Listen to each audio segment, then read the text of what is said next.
Human beings are pretty conflicted when you look at it, and it's always surprising for some people when you tell them that, but it is the truth. I mean, we are this strange mixture of a bundle of emotions and instincts combined with intellect and hopefully more often than not logical thinking and reasoning and so on. Now, we like to believe that we are mainly driven by our conscious thought processes, meaning that we think about what we do, we make rational decisions, and so on. But as far as I can tell, the science nowadays understands things to be a little bit different, meaning that we have a lot more input coming straight from instincts and emotions, and that we then often tend to justify with our rational thoughts. This comes well into play in what I'm going to talk about now, and that is that whenever you engage in violence, death is always a possible outcome.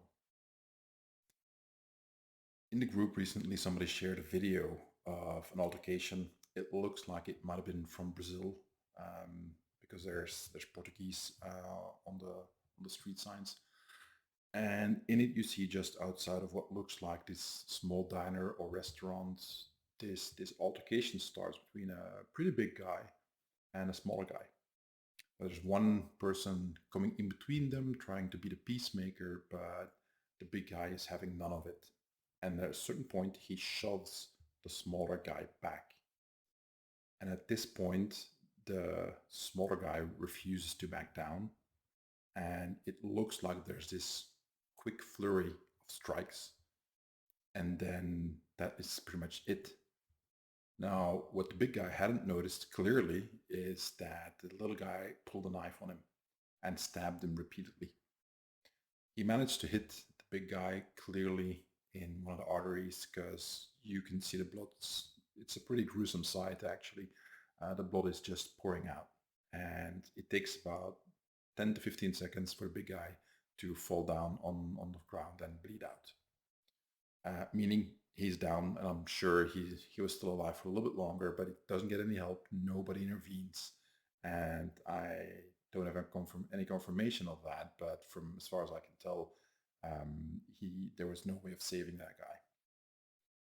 So what's the relevance of this? Well, very often when I talk to people who are relatively new to martial arts and self-defense, they get very shocked when I show this kind of video or talk about these dynamics.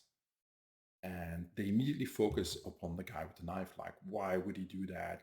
How insane is that? Yeah, but he was just pushed backwards, and that doesn't justify a guy pulling a knife and killing somebody. And I'm in agreement with you on that. Obviously, that doesn't justify it. My point is not about that at all. This is just a reality. And if you want to train for self-defense, the first point of order should be train for what is reality, not what you want it to be, not what you would like it to be, not what somebody is selling you, but what actually does happen. And this kind of thing does happen. Over on my Patreon, I've actually reviewed in my violence analysis video several of these kinds of incidents when somebody just immediately goes so much further than the other person thought that they would go. And I think this is a critical point to understand when it comes to training and how you view self-defense, is that whenever it starts, you know where it starts. You push the guy back first, or you hit him, he hits back, and so on. You never know up front where it will finish. Now, granted, in the vast majority of the cases, it doesn't go this far. It tends to end up with a bunch of clumsy strikes being thrown, people thrashing around, and so on, falling to the ground. A bunch of people intervene, and that they get pulled apart. There's some yelling and shouting and some woofing going on, and that's the end of it. Usually with some cosmetic damage, black eye, bloody nose, and so on, and not much more. You can find many videos backing me up on this, so it's very easy to find. Now, and also, if every single fist fight would escalate into somebody dying, the crime statistics would be way higher than they are now. So I think it's a valid point to make, is that in the vast majority of the cases, things don't escalate to this point. However, and that is something very close to, in my opinion, confirmation bias, is that um, when you are engaged in these kind of conflicts, not necessarily on a regular basis, but this is what you often see happening, it's very easy to trick yourself into thinking, well, this is all that could happen. Now, you don't have to start every single confrontation with the idea of, I need to take that guy out before he does that to me. Depending on context, that is wildly inappropriate, or if you live in a really bad part of the world, that is actually your reality. But for the most people, that will not be the case. But what you do need to take into account in your training, in my opinion, is that it could go that far. And here's the thing, you never know up front whenever that confrontation starts, whether you start it or he starts it. As long as you're an active participant, well, there's going to be the potential of things ending up with somebody dying. You, the other guy, both of you. As soon as you take that into account, it should change your training methods. But it should most of all, in my opinion, change the way you view violence, as in, if it is at all possible, try to avoid it. Because there's no real upside. There's no real, how should I put it? There's nothing really to gain, as evidenced in this video here. And I'll put a link in the show notes directly to the video. There's nothing really to gain with that confrontation. There was a lot to lose. Now, the one guy lost his life. The other guy calmly takes his backpack, then another backpack, and he takes off, just walks away. This is on camera. So depending on how things go, he's now sitting in jail or is facing a lot of legal problems. And at the very least, he's going to have to live with having taken a life over what looks like something really trivial. Again, we don't have all the details, but it doesn't look like he was acting in self-defense at all. Why? Well, because he had all the avenues of escape available to him. He didn't need to use that knife. He could have picked another option. Let me get back to what I said in the beginning, which is that we're this bizarre mix of rational thought combined with emotions and instincts. We've talked a lot about social violence and antisocial violence and so on, criminal violence and the differences. But the thing is, we're all human. We all come with this kind of hardware and software that is this bizarre mixture of things that usually work quite well, but sometimes drive us to make these, in hindsight, extremely stupid decisions, counterproductive. The big guy in this conflict, well, he lost his life. Now imagine if he'd known upfront that if I shove that guy backwards, I'm going to be dead 30 seconds from now. Would he still do it? I'm certain some people will say yes. Some people will take it that far. But I'm willing to guess that most of you listening to this would choose otherwise. Because what did you gain? Nothing, you lost your life. Well, you sure showed him that you weren't somebody to mess with, but actually he did mess with you because he walked out fine. The guy in the video with the knife, he had nothing. He seemed to be perfectly fine, didn't see him get hit at all by the big guy. And the big guy lost his life. So that's pretty much a 100% loss on his part. Now, the guy with the knife obviously needs to deal with the consequences of his actions, but he's alive to do so. So that brings me back to the point. Train as if your life depends on it, because it actually does.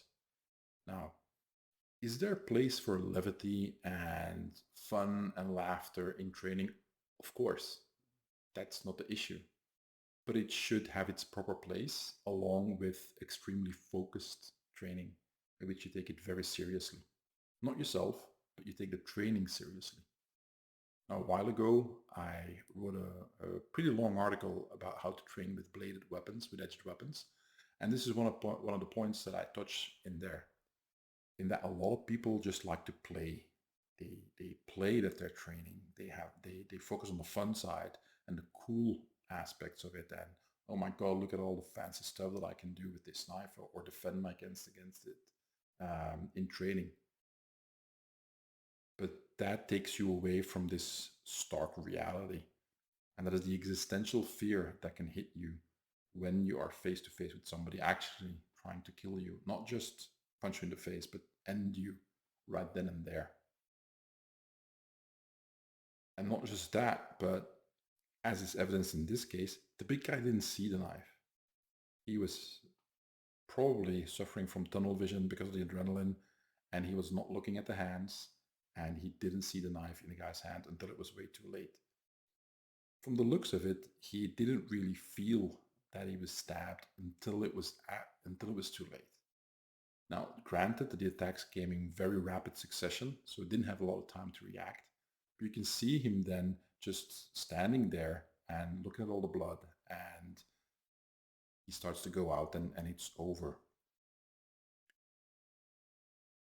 When I teach self-defense, I always try to explain this to people, is that one of the reasons why you try to focus so hard on avoidance is that you never know where things are going to be. It's going to be just a shoving contest. Will it be enough for you to just give a verbal response, very strongly standing up for yourself, being assertive as you try to get away? Will you just have to either shove, push, punch, whatever technique you need to do in that moment when you're faced with somebody being aggressive towards you? Maybe that's enough. Or you could end up in the fight of your life, which might take a long time, comparatively speaking, or it could be over in 3 seconds, meaning the damage is done, and then you've got a few seconds left to live, and it's over, again, as shown in this video.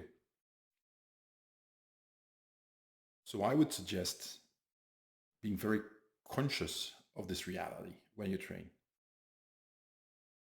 When you work with training partners who don't understand this, the result is often that you end up doing techniques or drills or practicing in a specific way that goes against reality because you focus on aspects that are not really relevant or that only work in training. For instance, one of the things I've encountered many times in the past 35 years of my training is that when you work with people you don't know, and let's say you do a technique, he attacks you, you're supposed to do the technique that the teacher just showed, and instead of letting you practice, he blocks everything. Now, there is a stage of training in which you actually should do that. But that stage is not when you're learning the technique. That stage is supposed to come once you've pretty much mastered the basic way of doing it correctly. You can do it without thinking more or less correctly. The people who insist on blocking your every move are being assholes. They might not understand that they're being assholes. They might think they're actually doing good. But A, they're not listening to the teacher, because teacher says practice the technique. He didn't say you can resist any attempt at a technique. But the biggest issue is that they're cheating because I often call it that they can predict the future. It's not difficult when you attack the guy on training and your training partner has to do a specific technique that you just watched the instructor explain. You know what he's going to do. There's nothing difficult about defending against that because you know it's coming, when, exactly where, how, and so on. So you're only training to fool yourself into thinking, well, I could have defended against that guy's technique. I could have done that. Well, of course, you knew it was coming. And in reality, you don't know what's going to happen. Again, as in this video is seen that the guy shoves the smaller guy away. A few seconds later, he's got a bunch of holes in him because the guy poked him with a knife. Didn't see that one coming. So don't train as if you can predict the future. Don't train as if you know what's coming next. Train the opposite way. Always train with the idea of that there's going to be surprises, that's going to be chaotic, that you can't necessarily predict what's going to happen. There are limits to that, meaning if you've got some experience, you'll be able to see, for instance, a little bit easier when somebody is going to throw that first punch, because you've got all these micro movements and these pre-attack indicators that you can learn to recognize. And again, with some experience and training, you can spot like, okay, he's going to go right now. So either I'm going to get out the way or I'm going to act preemptively right away, because I won't have the chance to do so in about half a second or a second at best. So there are limits to this kind of thing. But just because there are limits, just because there are things that with experience you can, with a relative degree of certainty, always leaving some room for the chaos, always leaving some room for unpredictability, but with a relatively high level of certainty, you can predict that, okay, something is going to happen. Looks like he's going to throw the big right haymaker, which is what a lot of guys do. If you count on that, the moment he doesn't do the haymaker, but he does something else, you're going to be surprised. So that's why we always leave room for the chaos and the unpredictability of true realistic violence. And a part of that is taking into account that he might kick it up to lethal force really, really fast. You might not be willing to go that far because you think you're just in a shoving match with the asshole who just got you off in traffic and is trying to pick a fight with you. And he's viewing it as this incredible piece of being disrespectful to him. And who do you think you are? And he's going to show you the error of his ways, and he has to restore his honor and whatever he's thinking and so on, because that's how his life is. So training in a realistic fashion is, I think, more difficult than it sounds, but it is something that you should try. Now, does that mean that, like I said, there's no place for just having fun training? Of course not. Knock yourself out, have a lot of fun. But I would suggest that you pay particular attention to all the details that are relevant in real life. And a big part of that is this concept of, well, whenever it goes off, whenever it starts, it might not end when you want it to. And it might go much, much, much further than you'd like things to happen. And you won't be able to control it. Keep that in mind, and you'll notice that you make a lot of different decisions when it comes to real life issues. Where you'd rather walk away than take the bait when this guy's cussing you out. Where you'd rather de-escalate than immediately get to the punching and kicking part. Just because you know that things can end the other way. And if you then eventually, for whatever reason, do have to take action and do have to get physical, you're going to do it with a very different mindset. And that mindset is, this needs to end right away to avoid him being in a position to draw a knife and kill you like shown in the video. You take that reality into account and fight differently. Doesn't mean, obviously, that you immediately kick things up to lethal force. But it means that you don't let it get to the point where he has the option to do that. Which is difficult to do. Easy in theory, a lot more difficult in practice. But it's worth your life. Right, so that's the end of it. I wanted to talk about that. I'll leave a link to, like I said, to this post in the group, so you can go directly to that. Now, if you join the group, I've had a bunch of people join the Facebook group after listening to one of these episodes. When you try to become a member of the group, you're going to be asked a few questions, meaning you're going to be asked to read the rules. There are rules, and you have to agree to them. You don't agree to them, I don't let you in. It's as simple as that. Why? Because I've been on the internet for a very long time, for decades, longer than some people listening to this have been born, that were born, sorry. And the issue is that I've seen a bunch of forums, really big places where people gathered from all over the world to discuss things online, crash and burn because there were no rules. So I have rules and I enforce them. If you don't agree to them, you don't come in. It's as simple as that. They're not all that difficult to understand.